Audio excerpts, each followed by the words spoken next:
মেধা যোগ্যতার ভিত্তিতে আগামীর বাংলাদেশের দায়িত্ব পালন করবে দেশের তরুণ সমাজ। এইখানেও আমরা কোনো ধর্মের ব্যবধান বরদাস্ত করব না। আমি সরকারের কোনো দায়িত্বে কখনো ছিলাম না, কিন্তু আমার নিজের গড়া কিছু প্রতিষ্ঠান আছে। একটা মেডিকেল কলেজ আছে, সেখানে 750 কর্মকর্তা কর্মচারী আছেন। আমার এই মেডিকেল কলেজে যেমন মুসলমান আছে, তেমন গুরুত্বপূর্ণ জায়গায় হিন্দু ভাই বোনেরা আছে, তেমন খ্রিস্টান ভাই বোনেরা আছে, 2-1টা জায়গায় বৌদ্ধ ভাই বোনেরা আছে। আমরা এখানে কোনো বেষ্টন করি। আমরা দেখেছি কার যোগ্যতা আছে আমার এই জায়গাটাকে সার্ভিস দেওয়ার, আমি তাকেই লুফে দিয়েছি।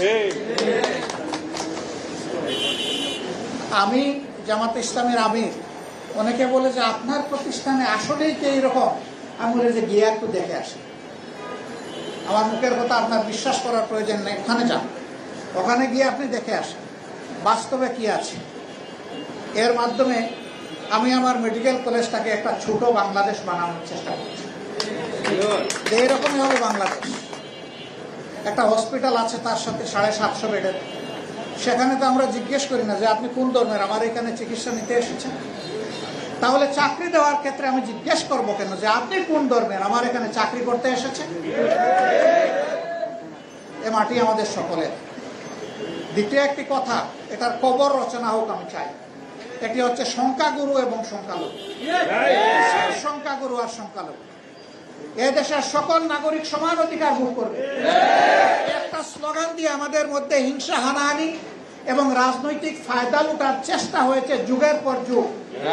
আমাদের সকল ধর্মের মানুষ হাতে হাত মিলিয়ে আমরা এখন আওয়াজ তুলব, আমরা কেউ এখানে সংখ্যাগুরুও নই এবং আমরা কেউ এখানে সংখ্যালঘু নই। আমরা সকলে সমান। সম্মানিত ভাইরা, আমি ধন্যবাদ জানাই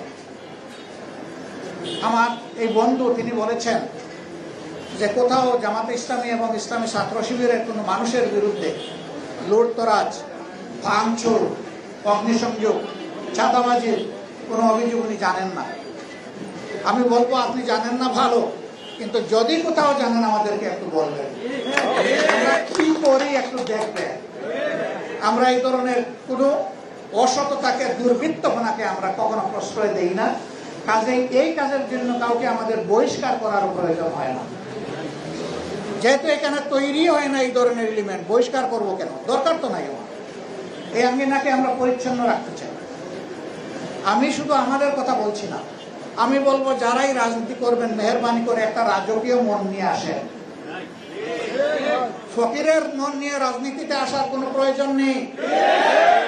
আপনি রাজনীতি করবেন, আপনি একজন ভিক্ষুকের সন্তানও হতে পারেন, কোনো অসুবিধা নাই, কিন্তু মনটা আপনার হতে হবে রাজকীয় মন। আপনি সমস্ত মানুষকে ধারণ করবেন, আপনি আপনাকে বাদ দিয়ে বাকি সবাইকে শ্রদ্ধা করবেন, আপনি আপনাকে সহ সবাইকে ভালোবাসেন, তখনই আপনার জন্য রাজনীতি করা মানায়। আর রাজনীতির নামে লুটপাট, নিজের কপাল কিসমত গড়া, আর 2 দিন পর পর বলবেন যে আমার দেশ এখন সোনালী যুগে পদার্পণ করেছে, আর এগুলা শুনতে চাই না। এগুলা শুনতে শুনতে আমরা ক্লান্ত হয়ে গেছি। ভাই, আপনি আগে সোনার মানুষ হন, তারপরে আমার দেশ সোনার দেশ হয়ে যাবে। আমি সকল সম্প্রদায়ের মানুষের কাছে অনুরোধ করব যে আসুন আমরা পরস্পরকে ভাই এবং বন্ধু হিসেবে গ্রহণ করি। তাহলে হিংসা এবং হানাহানি থাকবে না। আর কয়েকদিন পর পর এখানে এসে পাহারাও দেওয়া লাগবে না। আমার বিবেক আমাকে পাহারা দিবে, বলবে নো, তুমি মানব সন্তান, তোমার ধর্মের প্রতি তুমি যেমন শ্রদ্ধাশীল, আরেকজনের ধর্মের প্রতিও তোমাকে শ্রদ্ধাশীল হতে হবে। কোন ধর্ম কাউকে দুর্বৃত্ত হতে শেখায়, হিংসা, প্রতিহিংসা শেখায়, আমি এটা বিশ্বাস করি। এরকম যদি কেউ হয়, এটা কোনো ধর্মই না। ধর্মীয় মানুষকে পরিশীলিত করে, মানুষকে মানুষ বানায়, মানুষকে পশু বানায় না, বরঞ্চ পাশবিক চরিত্র যাদের আছে তাদেরকেও মনুষ্যত্বের দিকে নিয়ে আসে। সম্মানিত বন্ধুগণ, আসুন হাতে হাত মিলাই, দেখানোর হাত মিলানো না, অন্তরের হাত মিলাই, মুনাফিকের হাত নয়, ভালো মানুষের হাত মিলাই। এই হাত ভাঙবে কিন্তু ছুটবে না, লেগে থাকবে একে অন্যের হাতের সাথে।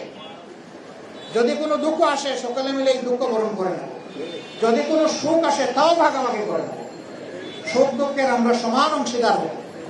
আমি সমস্ত রাজনৈতিক দলগুলোকে অনুরোধ জানাই, অনেক হয়েছে এই দেশবাসীর উপর, আসুন আমরা এখন ভালো হয়ে যাই। আমরা সত্যিকারের একটা সম্প্রীতির আওয়াজ যেমন তুলি, মুখে আওয়াজের দরকার নাই, বাস্তবেই প্রমাণ করি এ দেশ সম্প্রীতির বাংলাদেশ।